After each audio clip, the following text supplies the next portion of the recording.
Bonjour chers élèves, j'espère que vous allez bien. Alors aujourd'hui, on va parler d'un nouvel enjeu des migrations, c'est-à-dire quelles sont les conséquences sur les pays d'origine des migrants. Alors, on va répondre à la question 12. Je vous invite tout de suite à prendre votre manuel, votre immédiat, et puis à vous rendre à la page 20. Donc, vous allez voir ce texte. Alors, vous pesez sur pause sur la vidéo, vous le lisez et vous cherchez à travers le texte 3 conséquences, que ce soit positif ou négatif, que vous allez surligner. Puis, on refait un retour.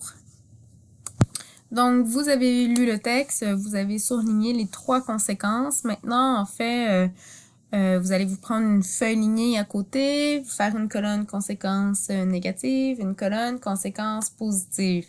Donc, la première que vous avez surlignée, normalement, c'est autour d'ici, environ 100 000 universitaires ayant suivi tout ou une partie de leur formation en Afrique, vivent et travaillent dans les États occidentaux. Ce phénomène-là, il est cité ici, il est nommé, vous le surlignez, c'est le phénomène de la fuite des cerveaux. Alors, on va donner une définition que vous pouvez nommer. Ça va être dans le vocabulaire du chapitre. Une définition que vous allez noter. Oui, c'est ça que j'ai dit. Donc, la fuite des cerveaux, qu'est-ce que c'est? C'est le départ de jeunes qui sont formés ou capables de recevoir une solide formation et le départ de moins jeunes qualifiés et expérimentés. Donc, vous comprenez quelle est la conséquence de ce départ-là. C'est très difficile d'assurer le développement économique sans cette main-d'œuvre-là. On l'a vu, en fait, les pays développés ont des économies du savoir, des économies surtout situées dans les secteurs secondaires et tertiaires. Alors, c'est important d'avoir des gens spécialisés avec une bonne éducation pour améliorer l'efficacité des entreprises, trouver des nouvelles solutions, innover. L'innovation, c'est vraiment au centre de la création des richesses. Alors, d'une part, la formation, elle coûte cher à l'État. Et d'autre part, l'État ne reçoit pas les bénéfices. Mais oui, mon chat. Même que la CNUSED, qui est un organisme relié aux Nations Unies, a chiffré le coût de ces départs-là annuels pour l'Afrique à 4 milliards par an. Alors, vous le savez, c'est pas de l'argent que ces pays-là peuvent se permettre de perdre. Alors, c'est un phénomène qui est pourtant très difficile à freiner. On l'a vu pourquoi dans le dernier enjeu. L'Afrique, justement, a un haut taux de chômage des jeunes. Les jeunes qui sont diplômés ont les portes ouvertes par les différents pays développés qui recherchent des gens qualifiés, qui recherchent des migrants économiques. Donc, comment, dans un contexte de mondialisation, est-ce qu'on peut freiner cet exode des cerveaux-là? C'est assez difficile.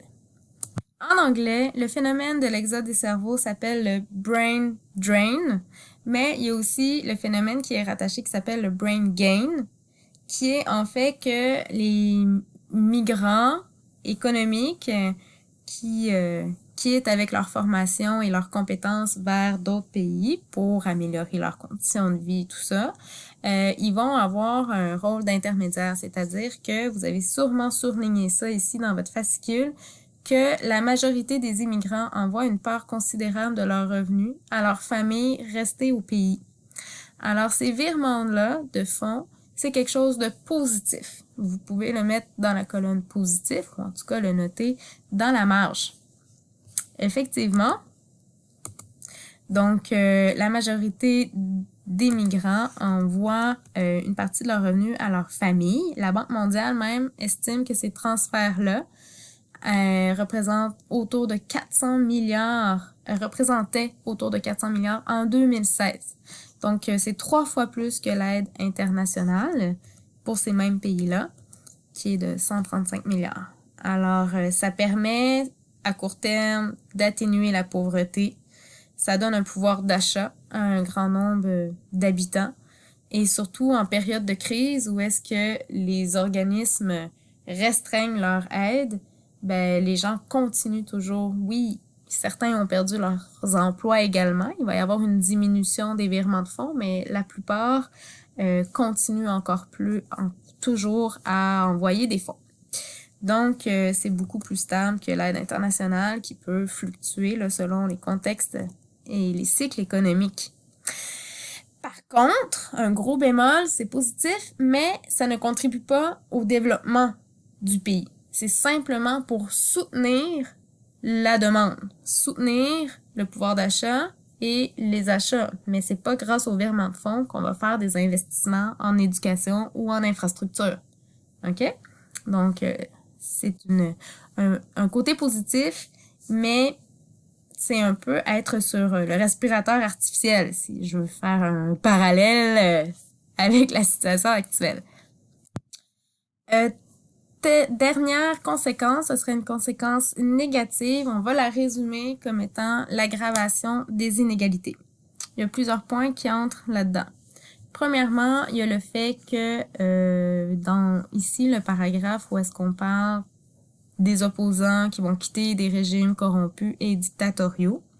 Donc, quand les opposants quittent, souvent il y a une amplification de la corruption.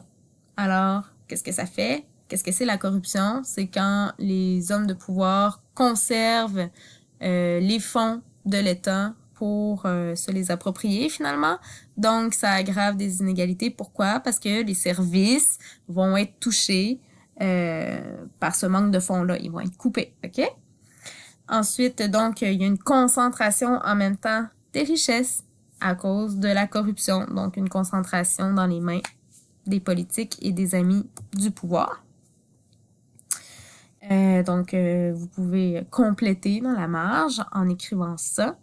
Donc, c'est très difficile de bâtir une société juste, donc justice sociale, inégalité, égalité. Donc, quand on vit dans un contexte comme ça.